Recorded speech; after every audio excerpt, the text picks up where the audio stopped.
Before we begin, please support the channel by subscribing, liking, and sharing this video. Constructive discussion is always welcome, and we invite you to share your views and insights in the comments. Market Update, June 17, 2026. This video presents a direct informational narration of the source document. So let's jump right into the pre-FOMC market state, where U.S. May retail sales demonstrated some unexpected strength right alongside flat index trading. Today we're going to cover 6 key areas. We'll start with macro data and retail sales, then dive into the FOMC decision and shift. After that, we'll look at the historical market context, semiconductor updates, tech and AI shifts, and finally wrap up with corporate earnings. Section 1. Macro data and retail sales. Let's take a closer look at May consumer spending. All right, so May retail sales showed real resilience, increasing by 0.9% month over month. That handily exceeds the market expectation of just 0.5%. Plus, the previous reading was actually revised down slightly, from 0.5% to 0.4%. What does this tell us? Well, it points to highly resilient consumer demand even when facing higher gasoline prices. Growth hit 11 out of 13 major retail categories, showing a truly comprehensive consumption recovery. And backing this up, corroborating bank card data from Bank of America, JP Chase, and PNC Financial Services Group points to higher than usual tax refunds and stock market gains as the primary drivers here.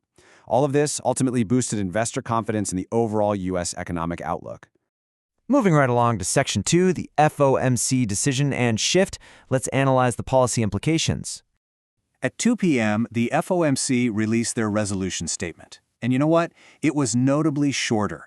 Language regarding further interest rate adjustments was completely removed, leaving only a firm commitment to deliver price stability. This perfectly aligns with Chairman Warsh's well-known preference for data dependence and significantly reduced forward guidance. And, exactly as the market expected, interest rates were maintained unchanged at 3.50% to 3.75%. Now, looking at the 18 FOMC members, half of them, that's 9 officials, projected at least one rate hike this year, and 6 of those are actually anticipating multiple hikes. 8 members projected maintaining current rates, and only a single member projected a 25 basis point cut for the remainder of the year. So what's the big takeaway? There's a clear hawkish inclination within the FOMC right now. Internal discussions have definitely pivoted away from the timing of rate cuts and moved toward concerns about rebounding inflation and the potential need for further rate hikes. This is where things get really interesting. Chairman Warsh actually broke a 14-year post-financial crisis operational convention by choosing not to submit a personal interest rate projection. His reasoning? Well, first, he mentioned his recent appointment on May 22nd meant he just wasn't ready for a complete projection. But more fundamentally, he totally disagrees with the dot plot and the entire forward communication model. He views them as severely limiting the flexibility of Federal Reserve policy adjustments. While this is just step 1 of his intended fundamental reform, global financial markets rely heavily on this tool. So the immediate reaction was a short-term spike in the US dollar index and Treasury yields, right alongside a sharp drop in equity indices as the market suddenly lost its forward guidance. In his subsequent speech, Warsh absolutely didn't mince words. He characterized the dot plot as useless paper, stating that the FOMC's future policy will not be constrained by rate projections. He explicitly confirmed the Federal Reserve has abandoned forward guidance entirely and will not provide any forward guidance regarding future actions. Complicating matters even further, Trump later commented that it's acceptable for the Fed to remain on hold, adding they might even raise rates. Consequently, rate hike expectations surged. Traders rapidly priced in a rate hike by October. This wave of uncertainty drove all 3 major equity indices lower and spiked the VIX, sparking real fears of a potential larger market sell-off if that index surpasses the 20 level. Section 3. Historical market context. Let's look at how the S&P 500 historically reacts to new Fed chairs.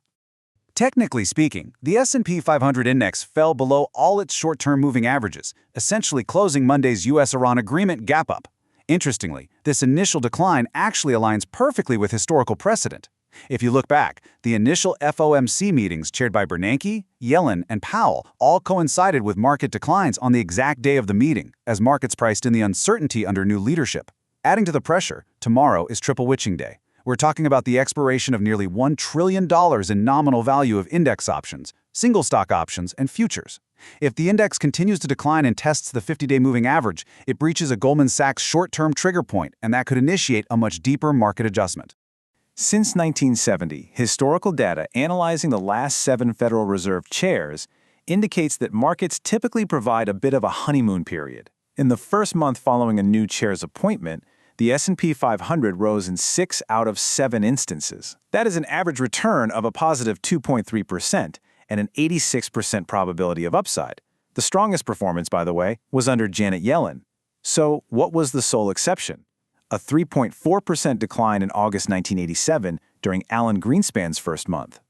However, it's crucial to note that this was driven by pre-existing market conditions and systemic vulnerabilities rather than his initial monetary policy, ultimately culminating in the Black Monday crash. If we extend that time frame out to 3 months, the win rate drops to 57%, lowering the average return to a negative 1.5%. But keep in mind, this average is heavily skewed by that massive 27.4% market crash following Greenspan. If we exclude that single outlier, the average return for this period is actually positive with a 67% win rate. When we zoom out to a 12-month time frame, the average return jumps to a solid positive 7.9% with an 86% probability of an upside. Ultimately, new chairs are usually positive market catalysts. But here's something you definitely want to keep in mind. Warsh has explicitly cited Greenspan as a role model, and the current market environment shares some eerie similarities with the conditions Greenspan faced right at the beginning of his tenure. Section 4, Semiconductor Updates. Let's cover the index rebound and some major industry news. So the Philadelphia Semiconductor Index saw a solid rebound today, driven primarily by semiconductor equipment stocks. Applied Materials rose approximately 4.35%, consistently reaching new all-time highs. Adding to the momentum, Citigroup upgraded price targets for both Applied Materials and Lam Research, citing a strongly optimistic outlook for NAND equipment demand. On a separate note, AMKR shares gave up their intraday gains and closed lower. However, they reached a massive 10-year cooperation agreement with TSMC. Under this deal, TSMC will procure AMKR's advanced packaging and testing services in Arizona, which is a hugely significant step forward for the U.S. semiconductor supply chain ecosystem. Next up, Section 5, Tech and AI Shifts. We've got some major developments regarding options pricing and infrastructure. SpaceX shares retreated a bit after 3 days of strong performance. But here's an incredibly interesting development. Michael Burry explicitly expressed the desire to short the stock. He's holding off for now, though, citing unbearably high options costs. Pointing to annual revenue of under $20 billion against a staggering market valuation of approximately $3 trillion, he actually described SpaceX as a small aerospace company, a niche telecom operator, and a troubled social media company masquerading as a CoreWeave light computing power service provider. Even though the cost prevents him from establishing a short position right now, institutional analysis suggests a potential option squeeze could actually drive the stock price significantly higher before any potential inclusion in the NASDAQ 100. Over on the AI front, there's a major potential shift brewing. Microsoft is reportedly considering adopting the Chinese AI company DeepSeek's V4 model to replace the OpenAI and Anthropic models that currently drive Copilot Cowork. Why the shift?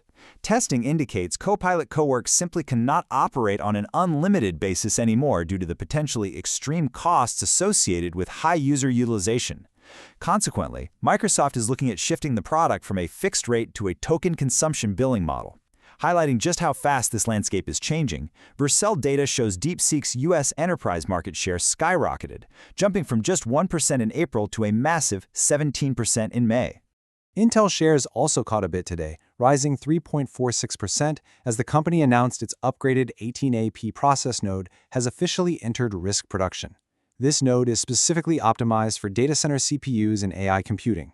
To put the upgrade into perspective, 18AP offers up to a 9% performance improvement at the exact same power or a maximum 18% power reduction at the same performance level compared to their base 18A process. Elsewhere in infrastructure space, Coherent held a groundbreaking ceremony for a brand new Texas facility to expand their 6-inch indium phosphide wafer production capacity. Notably, NVIDIA's Jensen Huang attended right alongside Coherent's CEO, clearly reaffirming the critical role of optical interconnects in building out modern AI infrastructure.